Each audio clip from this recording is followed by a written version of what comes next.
Hello everyone, my name is Zenitsu and I'm back with another Digimon video. So today I'm going to be doing a little bit different and kind of formulating a meta tier list based on what we currently have in the second booster set.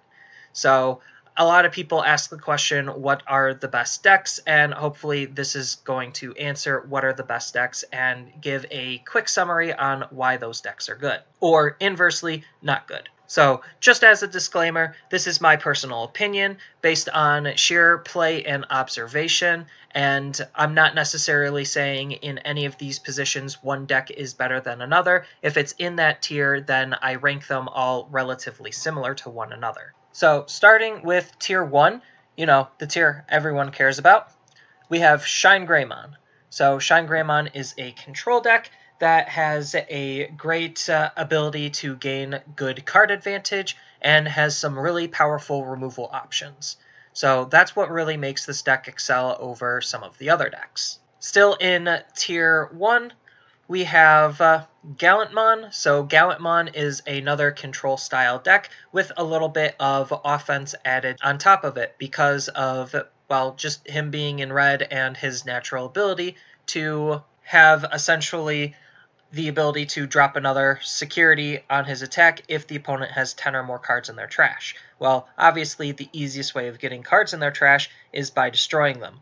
So he has a lot of good removal options, on top of which he has some good offensive options. Speaking of offensive options, next in tier 1 we have Ultra Force of Vedramon. So this is more of a combo style deck where the whole point is to use Ultra Vedramon's effects to try to deal as much damage to the opponent as possible in a single turn. And seeing how he is just a generally really strong Digimon, he also is in the color blue, and blue has some great anti-tempo tools to kind of put the opponent off of their game while you're trying to establish yours. And then the last deck in tier 1 is going to be Beelzemon.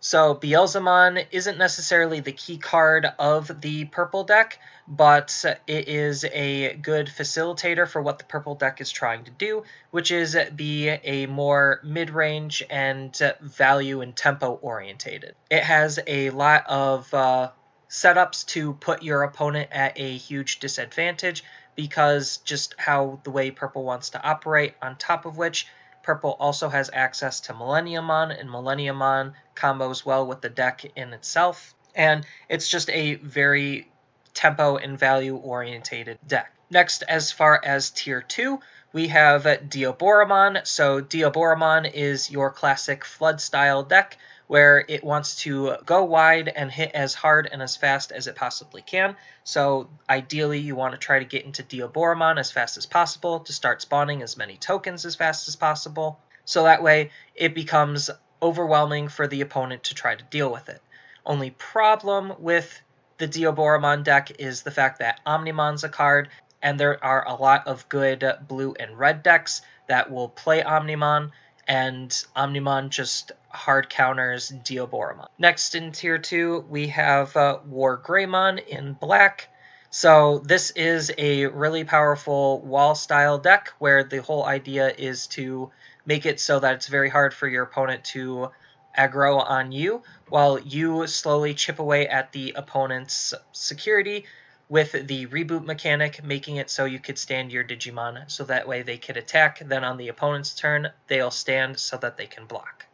Next for tier 2, we have Argamon. So Argamon is your classic ramp style deck where you just want to try to get into your big megas as quickly and efficiently as possible.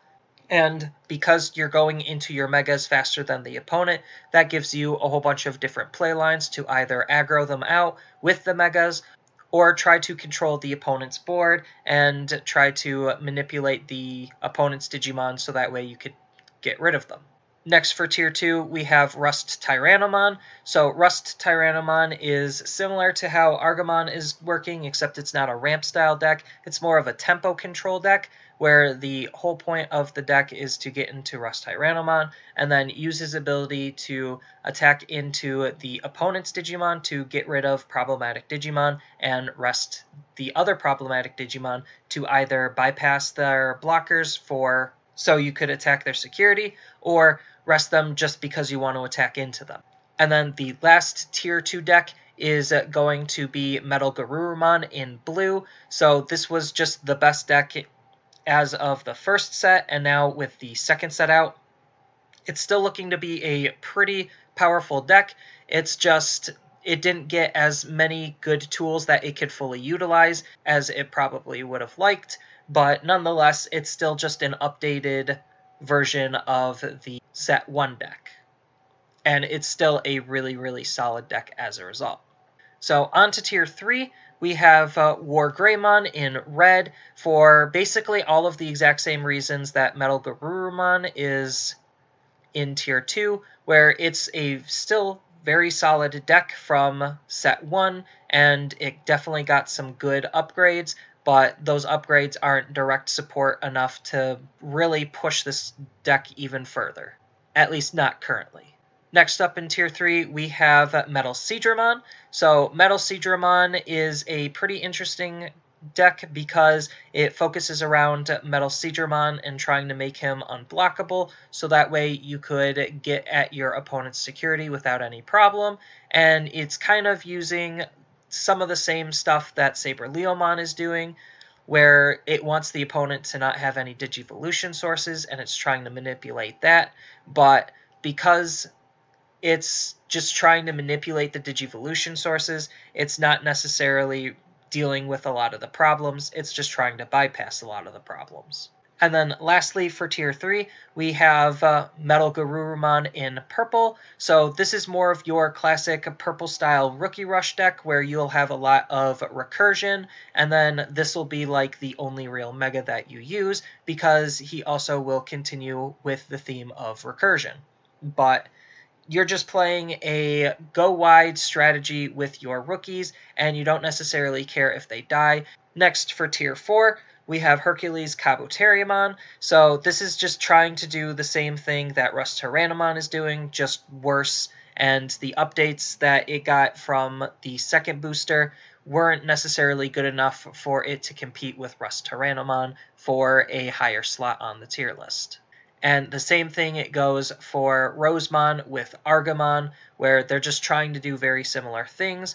It's just the new tools don't necessarily help her a whole lot, and as a result, she just isn't as good as some of the other green decks. And then third verse, same as the first for Tier 3, where Seraphimon is just not doing as good of a job at trying to control the field as Shine Greymon. Yes, there is a little bit of differences where Shine Greymon is only when you Digivolve and Seraphimon is when you attack, but if you're not able to attack multiple times, then you're not able to get his ability off multiple times. And then Tier 5, obviously Saber Leomon. Saber Leomon is just a worse version of Metal Cedramon in terms of what the deck is trying to do, which is get rid of the opponent's Digivolution sources. Only problem is Saber Leomon doesn't have a payout for that, and Metal Cedramon does. So obviously he's just not going to be as commonly played as Metal Cedramon would for this style of deck. So that's kind of a quick rundown on my personal opinions of the current tier list as of the second booster set. I definitely am looking forward to seeing what the new starter decks and what the new booster set is going to hold, because obviously with new cards, that'll definitely shake up the tier list quite a bit. But that being said, there's still a ton of playable Digimon decks, and there's still a ton of fun to be had with the game. One deck doesn't necessarily rule them all, and there's still plenty of fun to be had. As always, feel free to tell me your thoughts down in the comments below, and don't forget to like and subscribe for more content, and I will see you in the next video.